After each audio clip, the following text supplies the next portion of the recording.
So, you guys quite liked my Winter Soldier video, and a question as a result of that I got a lot was, okay, so this is your favourite, but what's your least favourite Marvel film? And well, there's some stacked competition. Elektra, Hulk, Wolverine Origins, that other Captain America film. Don't leave me out here! But the other film that came to mind was a film so bad that I forgot it existed. A film I want to watch even less than Amazing Spider-Man 2, less than Blade Trinity, less than Howard the Duck. Jesus Christ. It's Fant4stic. Yeah, god, even its name sucks. A reboot of the moderately successful Fantastic Four films released in 2015, based on the Marvel comics. This obviously came a year after Guardians of the Galaxy and two other films I've talked about, and off the heels of them, Fantastic Four achieved absolutely nothing, greenlighting no sequels and bombing financially. So, what went wrong with this Marvel film, right in the golden age of Marvel, and in particular Fox's Marvel? Well, let's see. Number one, terrible pacing. This movie is so boring, which is quite impressive given it's based off such a colourful cast of comic book characters. That's quite a tongue twister to say, as I just realised. But if you're making a movie, you want to be one of three things. You want to be interesting, you want to be engaging, or you want to be entertaining. Now, this movie fills itself to the brim with corporate talk and explaining its outlandish science. So right away, it's not a very entertaining movie. It's too busy trying to explain what's going on rather than just let the film happen as it is. And because of that, the pacing is so slow. We have 45 minutes of setup before the characters even get their powers. And these 45 minutes are one of three kinds of scenes. Some ridiculous science being explained to another character, characters having awkward moments with each other, and a boardroom of people telling each other, no, you can't do this. It gets repetitive for a while, and yet that's like the first 40% of the movie. And I would say that that's the insulting thing to do with the structure with this movie, but then, once these characters get their powers, it has the audacity to then cut to a year later. We don't have any time dedicated to the fun bits of superhero movies, like these characters learning how to use their powers, or developing with their powers, or anything like that. It just cuts to them already knowing how to use them. How boring is that? This film also really cheaply tries to bait out various forms of emotion from constantly throwing us with little comic book references, but that doesn't work. Because one, these references never fill out to anything, and so they are just left as shallow things for the audience to identify with, which is very obvious in the film. But it also kind of just brings the film to a halt so they can randomly reference something. Anyway, going to the rest of the pacing. After our 1 year later sequence where all our characters now know all their powers, we then all of a sudden move at a breakneck pace for the last 30 minutes of the film, where the villain and the motivation and all these characters are all of a sudden thrown together and this plot is moving at 1,000 miles an hour, and you're left thinking, this is so rushed. They wasted so much of your time at the start of it, and they're just using it wrong. There were like 2 action sequences in this movie. There were like 3 scenes where the 4 of them actually interact as a 4. Meanwhile, there are more scenes of the government explaining why they are going to pull the funding from this project. Scenes of them explaining what a character is doing. You know the show don't tell rule? Well, they break it a lot in this movie. They decide that they'd rather explain to us what the plot is rather than show it to us. And was it worth it? No, because the plot was boring, and even if we'd have seen it, it was boring. So the fact that they explain it all to us just makes it that much worse. Ultimately, this movie just had no idea of what tempo it wanted to have and just used all of its time wrong. There are so many things in this movie that it should have done, which it just didn't do. And it's because of a pretty shoddy script and some really bad editing choices, where they cut out scenes that should have been there in favor of ones that shouldn't. Number 2, badly developed characters. Every single character in this movie is 2D. So let's go through them, because for starters, when they announced the cast for this movie, I was really excited. And then we actually saw the movie and we found out that, as a matter of fact, good actors can't make good characters on their own. Let's start off with the main character, if you will, Reed Richards. This guy barely resembles the character in the comics, and to be honest, I actually find him quite unlikable. For starters, I think it's weird that we start off seeing this adult version of him at a kid's science fair, but also getting to see him as a kid and all this stuff of him developing this technology. One, it's not interesting, and two, we just don't attach to his character at all. Really, every single character in here is just a caricature. It's a blank canvas that somewhat resembles a character without them having to put any, personality or any character beats in there. These characters are all very surface level. Speaking of which, we have Sue Storm, who has literally no character whatsoever. Like, all her character traits are, she doesn't like Reed's advances, she doesn't want Johnny to join the military. Basically, she doesn't want anything to happen. It makes her quite an unhelpful character, to be honest. Then we have Johnny Storm, who I've got to appreciate because he is the one character who has something going on. He actually has a defined personality and something he wants, and that I'll give him credit for. And I'm especially happy with the casting of Michael B. Jordan as the Human Torch. But this guy still doesn't have a lot to do. But don't worry, because the award for the most underused Fantastic Four member has to go to the Thing, whose character is a complete blank slate.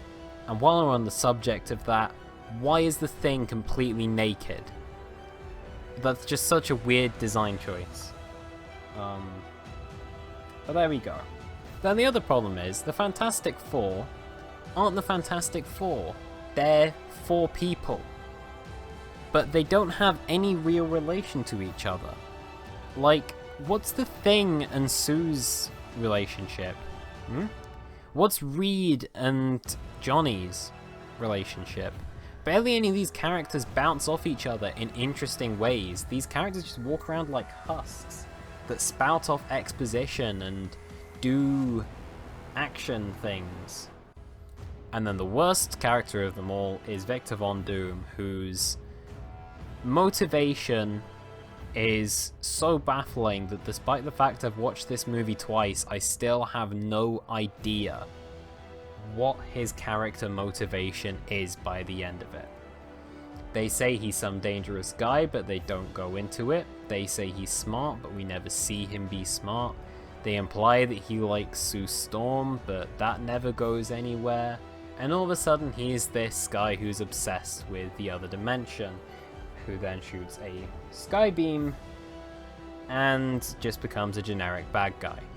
The conflict between him and the rest of the Fantastic Four just doesn't happen organically, and ultimately when you turn your villain into "I want to destroy the world," that kind of thing, they just lose any form of interesting character. And then we got a load of science characters who kind of just go around and talk about funding and money and the government and all that stuff, and they're all boring. These are good actors here, but they're just wasted. Ultimately, all these characters are wasted. We've got some very talented actors who have some amazing characters who their characters are based off, but they're not given anything to do. These characters are so lacking in personality.